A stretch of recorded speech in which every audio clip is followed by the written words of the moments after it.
យើងអាចដាក់បានលុយមានក្តារ100 500 1000 5000ប្រាក់ក្តារលហែកឬក៏20000ចាស់ប្រាក់ចាស់គឺអត់ទទួលទេណាបើសិននឹងអញ្ចឹងយើងទទួលបានតែលុយបែបនេះ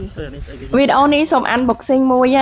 ហើយម្សិលមិញហ្នឹងក៏ឃើញមានអ្នកមករកដែរអរគុណច្រើនមែនតើបើតែដោយសារតែយើងអត់ទាន់បានភ្ជាប់ទឹកឬក៏ភ្លើងទេហើយថ្ងៃនេះបានយើងចាប់ផ្ដើមតភ្ជាប់ហើយបើសិនជារួចរាល់នេះខ្ញុំនឹងបង្កើតលើភ័យបន្តទៀតជាក់ស្ដែងទៅនៅពេលដែលយើងតភ្ជាប់ទឹករួចរាល់ហើយគឺនាងខ្ញុំត្រូវបហូរទឹកមួយធុងនឹងចេញសិនដើម្បីកុំឲ្យវាធំក្លិនជ័រធំក្លិនអីអញ្ចឹងណាបងប្អូនសម្រាប់ទូចម្រោះនេះគឺចម្រោះទៅដល់7ជាន់សុវត្ថិភាពក្នុងការប្រើប្រាស់ក្នុងការញ៉ាំខ្លាំងមែនតើហ្មងហើយយើងដាក់នេះគឺសម្រាប់ញ៉ាំខ្លួនឯងដែរបងប្អូនដែលគាត់ត្រូវការញ៉ាំនឹងចំណាយតិចបំផុតតែម្ដងចំណាយត្រឹមតែ100រៀលប៉ុន្តែបានទឹករហូតដល់1លីត្រហើយទូចម្រោះទឹកនេះមិនមែនត្រឹមតែដាក់មុខផ្ទះនាងខ្ញុំមួយទេគឺមាននៅមុខស្នងការចាម្ដងមុខស្នងការក៏មានដែរនៅខាងកើតផ្សារចាស់ក៏មាននៅវិទ្យាល័យអង្គឌួងក៏មានដែរនៅជើងទឹកក៏មាននាងខ្ញុំជឿថាប្រហែលជាមានបងប្អូនមួយចំនួនធំបានស្គាល់ជាមួយនឹងទូនេះរួចមកហើយក៏សប្បាយចិត្តនៅពេលដែលមាននៅក្នុងក្រុងព្រៃវែងនាងខ្ញុំមានផ្ទះជួលទាំងមូលនៅក្នុងទីរួមខេត្តព្រៃវែងបើសិនជាបងប្អូនមានចំណាប់អារម្មណ៍ឬក៏តម្រូវការសម្រាប់ជួលបុគ្គលិកស្នាក់នៅសម្រាប់ស្នាក់នៅខ្លួនឯងឬក៏សម្រាប់ដាក់អីវ៉ាន់អីហ្នឹងក៏បងប្អូនអាចអញ្ជើញមក